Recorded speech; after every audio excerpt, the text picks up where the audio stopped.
Hey everybody, welcome back to my channel. I'm your host Siren Frost and welcome back to Deck Profile Weekly. This week's Deck Profile videos we'll be doing a budget version still on the series, which, believe it or not, it was a very difficult one. It is very difficult to build a deck that is budget friendly apparently, but it's fun to find. Cards are pretty good. Anyways, I got really off topic on that one, but here's this. So, this week's deck profile video, I decided to do a budget version of Gravidia Nordlinger for Brandt and Flagship Dragon for Stoicheia. Now, if you guys have a lot of questions about what units I used or what's your opinion about some things, leave a comment down below and I'll be more happy to, ask it or answer it the best I ability. I can't speak today apparently because I have a lot of shit going on today. But it is what it is, so what are you gonna do? That's part of being a fucking adult, apparently. Anyways, let's get started with the video. In this video, we're gonna be doing Brandt's Gravidia Nordlinger. I love this deck personally. I have the full build of its own accord in all hollows and everything else, except for the Meteorite. I know Meteorite is a little bit more on the pricey side, a little bit, but I think that's the only thing you have to worry about. Other than that, this deck should be extremely cheap to do and shouldn't be hard to pull off.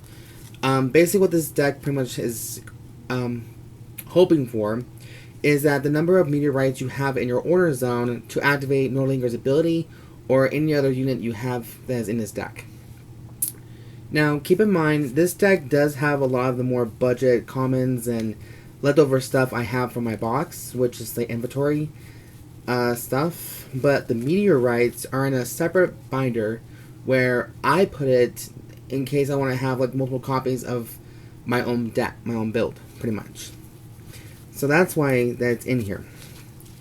But for right now, this is just an idea. You guys can be entitled to your opinion about this, if this deck is good or whatnot. But let me just put my 2 cents in it. That's all I'm just gonna ask. All right.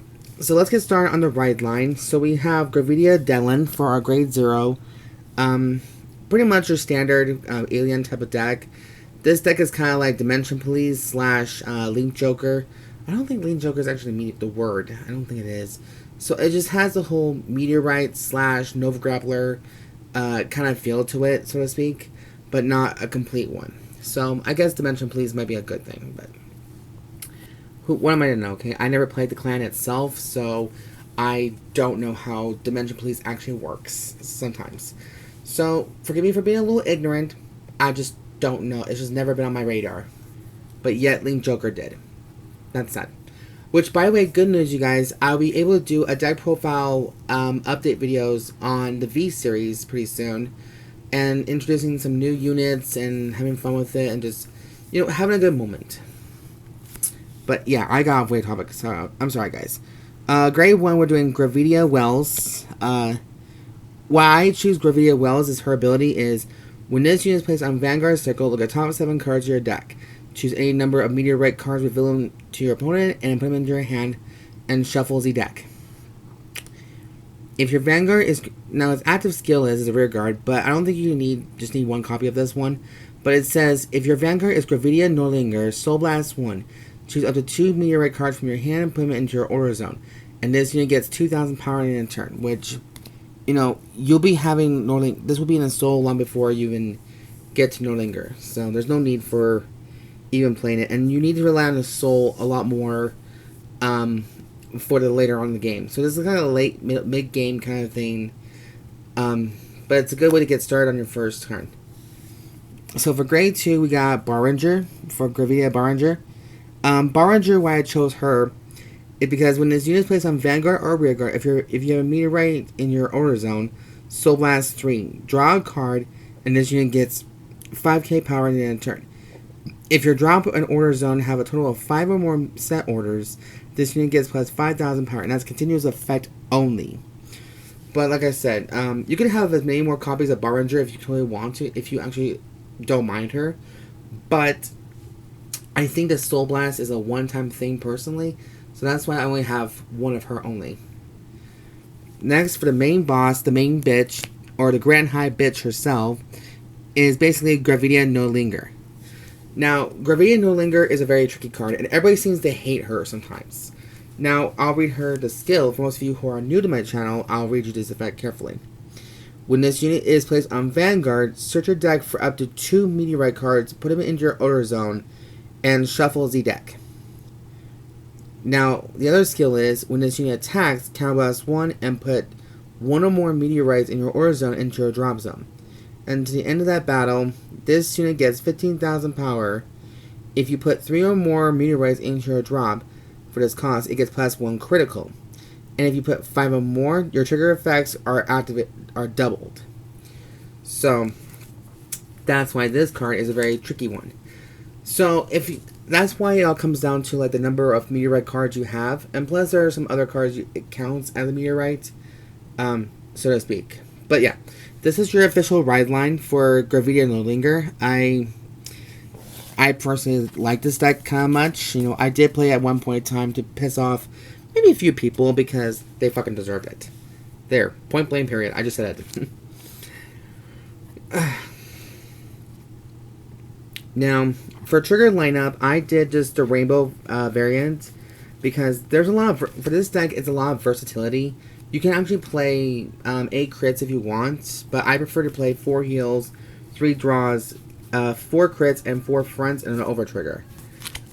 Just because I figured it'd be a better option to have your variety in certain situations. That's just my personal opinion. You guys can be entitled to it if you guys want. But if you have only Nordlinger on the field, it's gonna get probably bad if they have a complete guard in hand. So that's just one of the things you gotta watch out for.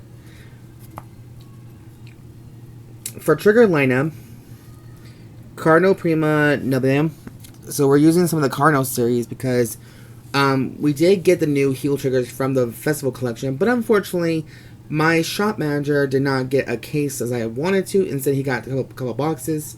So I got one, and a friend of mine got one, and it's a fucking nightmare, because now I gotta get 2 more copies of the same damn card, so that's gonna be a little more money. And I saw the price for a case, $2,000. Are you shitting me? $2,000 fucking dollars.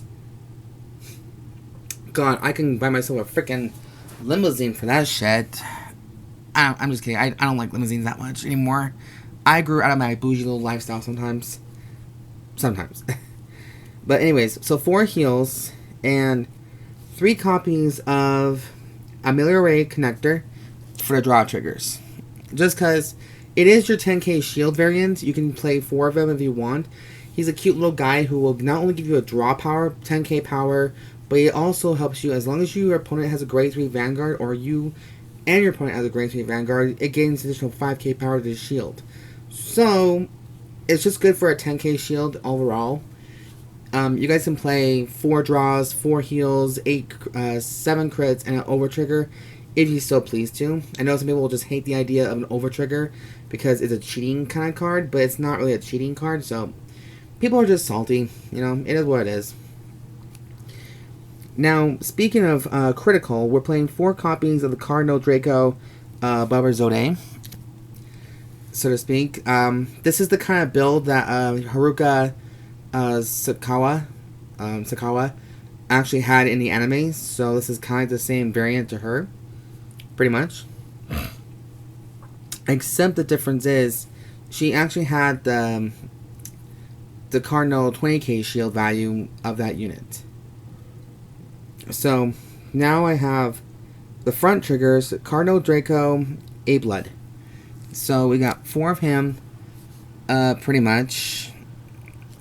Just 4, oh, shit. Okay, let's try it this way.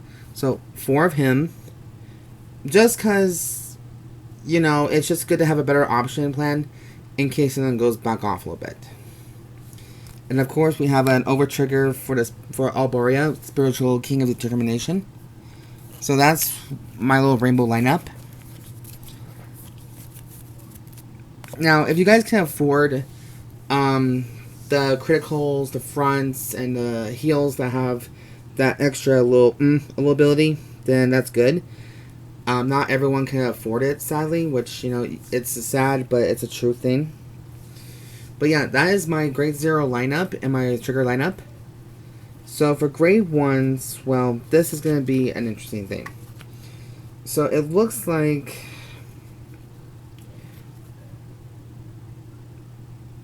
we're pretty much playing 16 grade 1s in this deck. I'll tell you why.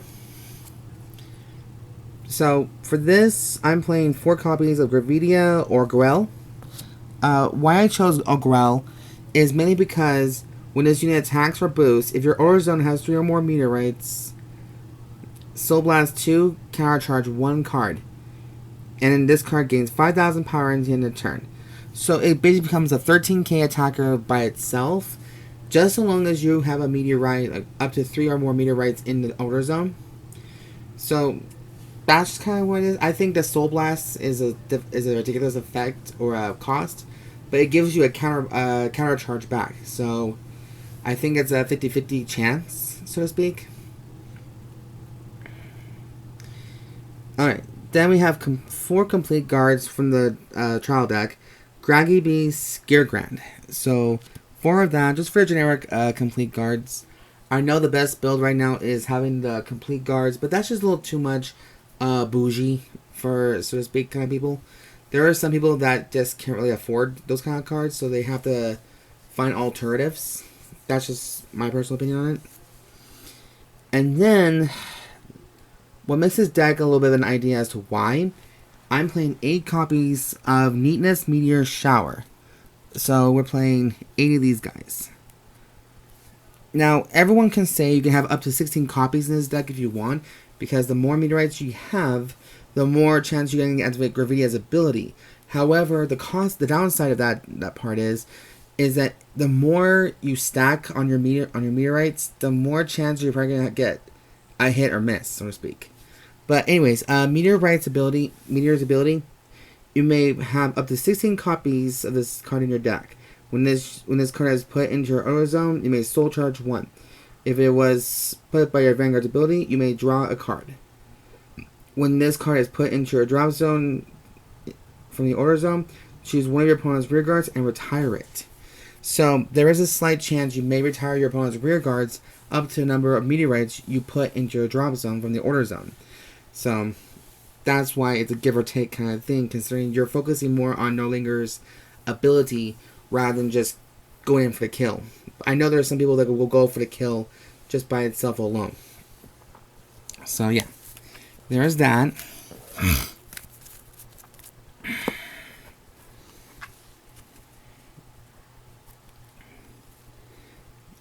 Now for grade 2, I'm playing 4 copies of Gravidia Stanner. I chose her because her ability is a rear guard and a guardian circle ability. If you drop an order zone if your drop and order zone has a total of 5 or more set orders, this unit gets 5k power to the shield and 5k power to its attack. So that's why it becomes a 15k by itself, and also a 10k shield, just as long as you have a certain amount of meteorites or set orders in your drop zone and on the set order. So there you go. Next, we're playing 4 copies of the new Meteorite card. It's called Falling Hellhazard. This is the other card I can say this is the best one for one particular reason, because it does count as 2 Meteorite cards. But I'll read you its full effect. So when you count the number of Meteorite cards put from your order zone into your drop for the cost of your Vanguard's ability, this card counts as 2 cards. When this card is put into your drop zone from order zone, bind this card, choose one of your opponent's rear guards, and retire it. So you can actually literally bind one of these cards and just choose a card from your opponent's side of the field and retire it. So you get a bind card, but you also get to fuck over your opponent's strategy a little bit. That's what this deck is mostly just proud of, is the fact that it can fuck up your opponent's field a little bit more quicker. But it has to have Nordlinger on the field to have a full power of it. Like the extra right there. So yeah, I'm using 8 grade 2s for this deck. And now for grade 3s, I'm playing 6 grade 3s. Now I'm playing 3 copies of Gravidia Nordlinger for the Persona Ride ability. And then 3 copies of Gravidia Bagu Burrito. I almost said burrito for some reason. It's not a burrito, damn it. It's a fucking alien. So this card, so basically what it does is when this unit is placed on rear guard, orders Soul Blast ability. Choose a Meteorite card from your drop zone and put it into your order zone. So it resurrects one of your Meteor cards from your drop zone onto your order zone. So it gets another, speeds up the more of the process, better to say. Now, rear guard ability, during your turn, it's a continuous effect by the way. If your opponent's rear guard was retired this turn, this unit gets plus 5k power. If there are 3 or more were retired, gets plus 1 critical. So if you have these two bad boys on the field, while Gravidia Nordlinger is on the field, and if you retire 3 or more units, not only are you going to get the 5k boost from them, but they're both going to get plus 1 critical. So this is going to go hitting you hard so bad. That's why it's like, is it really necessary to have like 7 crits in a deck? It may be good for that point, but think about it. What's more important right now is killing your opponent slowly, and oh my god, this is not what we want to see. Nope, we don't want to see that. Sorry guys, I'm watching Vanguard as well. Fun fact, I'm watching the episode 3 of Wheel Dress, and Yu got majorly fucked over.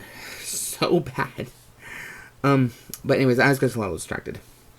But anyways, you guys, that is the budget version of Gravidia Nordlinger for Brandt. I hope this video did try to help a little bit more, or help a little bit at least. Let me know in the comments down below what you guys think about this build. There's always a deck list in the box down below, so don't be afraid to talk about it or ask some questions. There is nothing wrong asking a few questions here and there. And yeah, if you guys did enjoy this video very much so, let me know and subscribe to my channel.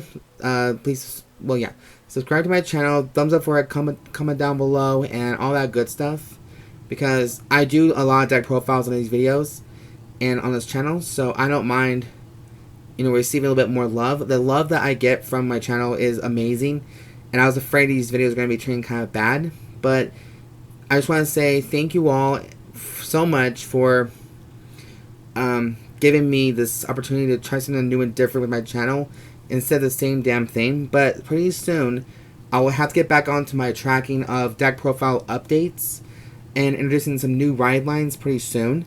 But I think after the budget series, I'm going to go back to doing Lyrical Monastery's update deck profiles, because Kari got her cross ride form finally from Star Power to Crystal Power to Eternal Power, all the way up there. So yeah, I'm actually really looking forward to that kind of video. But for right now, budgeting is literally one of the best ones, and I'm surprised I haven't done Nirvana yet. So oh well, maybe I'm just saving it for later, but who cares. Anyways, you guys, I've been your faithful host, Siren Frost. I'm signing out. See you guys next video, guys.